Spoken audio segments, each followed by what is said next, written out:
After 70, life should be simpler, calmer, more peaceful. But what if I told you that many of us, without realizing, carry habits that slowly steal our energy, clarity, and health every single day? Habits that no doctor warned us about. Habits that feel harmless, even comforting, but behind the scenes, they're quietly aging us faster. Hello, dear friends. If you're over 60, living in the US, or caring for someone who is, this video is made especially for you. We're about to uncover 6 harmful habits that you should stop doing after the age of 70. And no, these aren't your usual eat healthy and exercise tips. These are the habits people rarely talk about. Yet they impact everything from your memory to your sleep, to how long you stay independent. But before we begin, I want to hear from you. What is one habit you've seen older folks around you struggle with? Share it in the comments. Your story might help someone else who's watching. And if you care about aging gracefully, if you want your later years to be filled with strength, not struggle, go ahead and hit the subscribe button. We talk honestly here, like old friends around the fire. No fluff, just truth, wisdom, and respect. Now let's begin with the first habit. It's one I wish someone had warned me about sooner. Would you like me to continue with habit 1? Habit 1. Sitting for long periods without movement. Let me tell you about my old friend Harold. He was a sharp man, read the newspaper every morning, played chess online, watched the History Channel religiously. But after retirement, his days started to blur together. He'd wake up, sit in his recliner, have breakfast, then move to the couch and stay there. For hours. He'd only get up to go to the bathroom or heat up his meals. At first, it didn't seem like a big deal. He was just taking it easy, right? But within a year, Harold's energy dropped. His knees started aching more. He became unsteady on his feet. One morning, he fell trying to reach for his phone. That one fall led to a hospital stay, and things never quite went back to normal after that. Why am I telling you this? Because sitting too long is one of the most dangerous habits we fall into after 70, and most people don't even realize it. When you sit for extended periods without moving, your circulation slows, your muscles weaken, and your balance deteriorates. According to the CDC, adults over 65 who are inactive are twice as likely to fall as those who stay regularly active. And falls, as you may know, are the leading cause of injury-related deaths among seniors in the US. But here's the real kicker. You don't need to run marathons to break this habit. Just standing up every 30 minutes, stretching your arms, walking around the house. Those small movements can protect your muscles, your heart, and even your brain. So I ask you, how many hours a day do you sit without moving? Be honest, and let me know in the comments. Sharing your routine might open someone else's eyes too. And if you're still watching, give this video a like to let YouTube know it should be shown to more older adults who need to hear this. Now, let's move on to the next harmful habit, one that affects your sleep more than anything else. Shall I continue with habit 2? Habit 2. Using screens right before bed. Imagine this. It's 10:30 p.m. The house is quiet. You're lying in bed, scrolling through your phone, checking Facebook, reading the news, watching a video like this one. You tell yourself, just 10 more minutes. But before you know it, an hour has passed. You finally put the phone down, turn off the lights, and suddenly, you can't sleep. Your mind is racing. Your eyes feel tired, but your brain won't shut off. Sound familiar? Now here's what's really happening behind the scenes.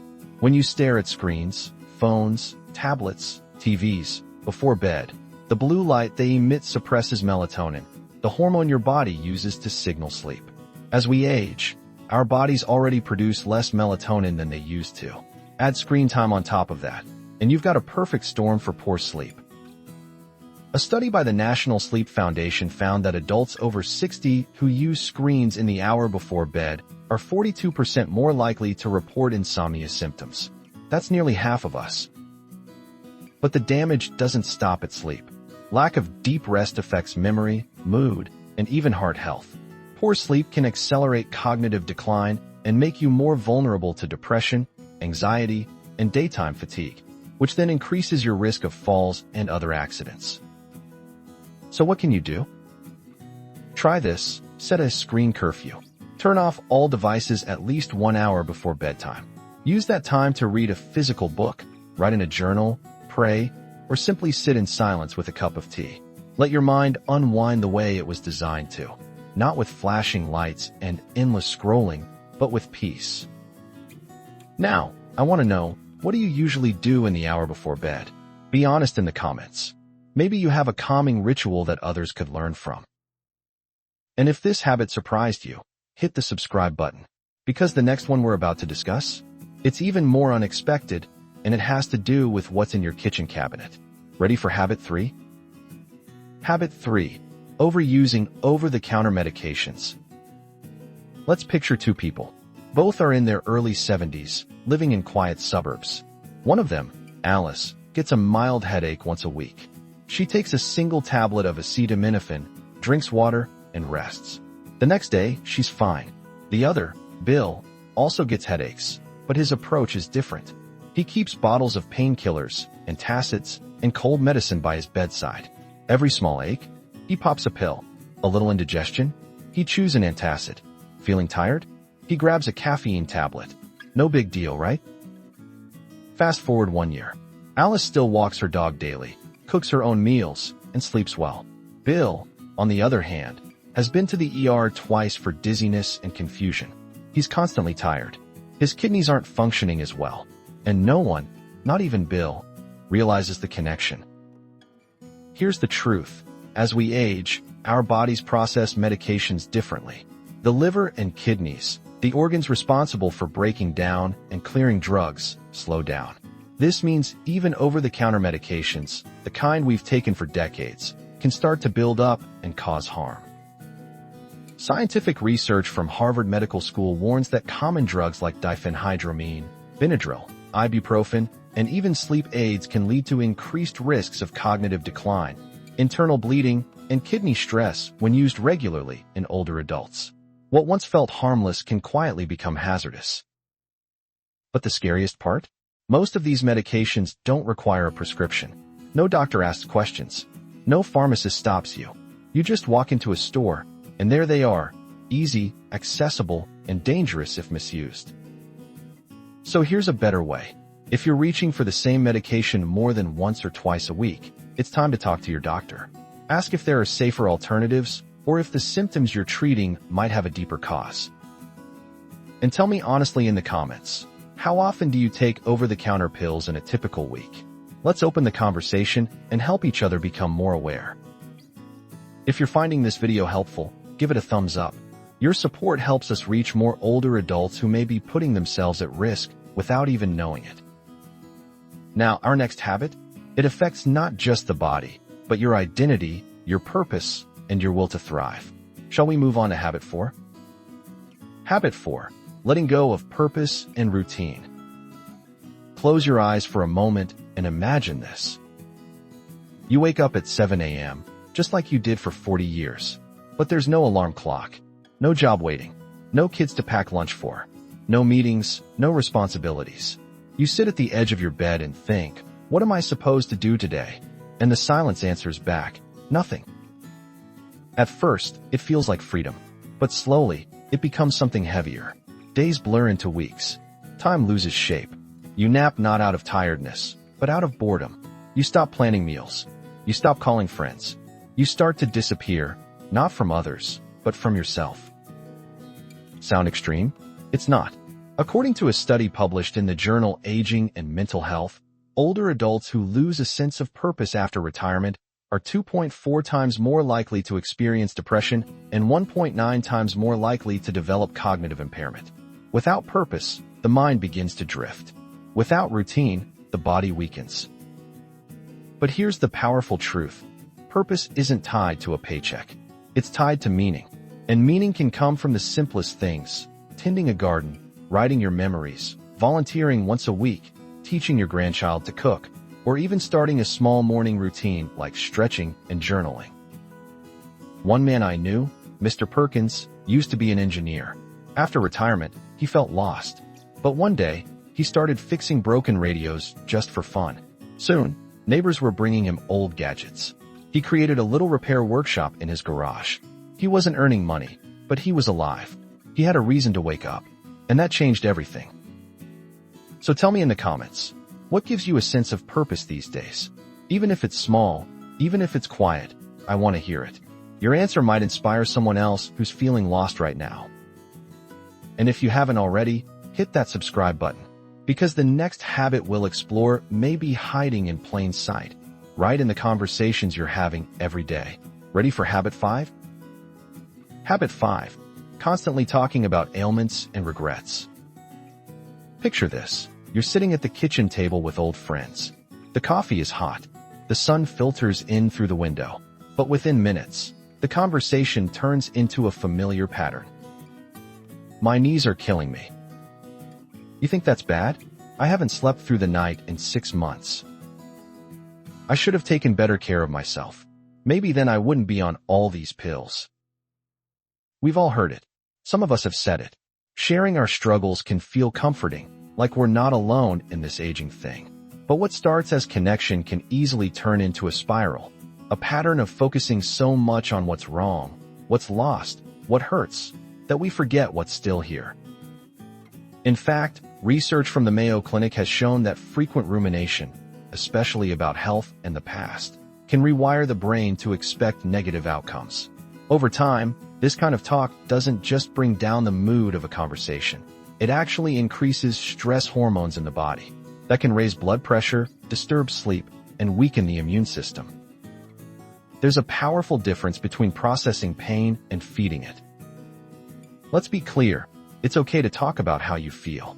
But if every conversation circles back to illness and regret, you're training your brain and the people around you to live in the shadows of life instead of the light that's still shining. Instead, try this. Next time you catch yourself talking about an ache or a regret, pause and pivot. Talk about a book you're reading. Ask someone else about their day. Share a funny memory. Or talk about something you're looking forward to, even if it's small. So I ask you honestly, when you talk to others, do you tend to focus more on what's hurting or on what's helping? Share your thoughts in the comments, even if it's just a single word. And if this message struck a chord, tap the like button. It lets me know these words are reaching the hearts they're meant for. We've come a long way already, but the 6th and final habit? It may be the most quietly destructive of them all, and it often hides behind a polite smile. Ready for habit 6? Habit 6. Pretending you don't need help. Let me tell you a story. Margaret was 74, proud, sharp as a tack, and fiercely independent. She lived alone, drove herself to the store, managed her bills. But over time, things started slipping, just a little at first. She missed a few payments, took a wrong turn while driving to a familiar place, tripped on the steps outside her porch and laughed it off. When her daughter offered help, Margaret would wave her hand. "I'm fine," she'd say. "I don't want to be a burden." Then came the phone call. Margaret had fallen in the kitchen. She'd been on the floor for hours before anyone found her. This happens more often than we like to admit. You see, after 70, asking for help isn't a sign of weakness, it's a sign of wisdom. Yet so many older adults hide their struggles out of pride, shame, or fear of losing control. And that silence? It can cost us our health, our dignity, and even our lives. A study from AARP found that nearly 1 in 3 older adults avoid asking for assistance even when they need it. Why? Because they fear being seen as incapable. But here's the truth. No one gets through aging alone, and no one should have to. There's strength in saying, "I could use a hand with this." Whether it's asking a neighbor to carry groceries, letting a friend drive you to an appointment, or talking to a doctor about changes you've been afraid to mention, it all matters. And it all keeps you connected, safe, and respected. Think of it like this. Accepting help is not surrender. It's strategy. It's the smart move that ensures you keep living life on your terms, not by chance. Now I ask you, and I want you to be honest. When was the last time you needed help but stayed silent? You're not alone. Tell me in the comments. Let's lift each other up with honesty and courage. And if this hit home, subscribe to the channel. We talk about these things here, things that matter. Not because they're easy, but because they're true. Now, we've uncovered 6 habits. But how do we move forward? Stay with me. I'll wrap this up with one final thought in the conclusion. Shall I continue? So here we are. 6 habits that quietly, but powerfully, shape the way we age. Sitting too long, staring at screens before bed, overusing over-the-counter meds, losing our sense of purpose, speaking only of pain and regrets, and pretending we don't need help. They may not seem dangerous on their own, but together, they create a silent drift away from vitality, clarity, and connection. And the most dangerous part? No one warns us. Not our doctors, not the news, sometimes not even our family. But now you know. And with that knowledge comes power, the power to pause, reflect, and choose differently. Because no matter your age, you are still writing your story. And every small change, every habit you reshape, is a sentence that says, I'm still here. I still matter. I still have more living to do. So what will you do differently starting today? Tell me in the comments. One small shift, one habit you'll release, or one you'll replace. I read every response, and I promise, your words might be exactly what someone else needs to hear tonight. And if this video helped you see something in a new light, please don't leave without hitting that subscribe button. We're building a community here, a place where wisdom, truth, and care live on, because growing older should never mean growing invisible. Until next time, take care of yourself and each other.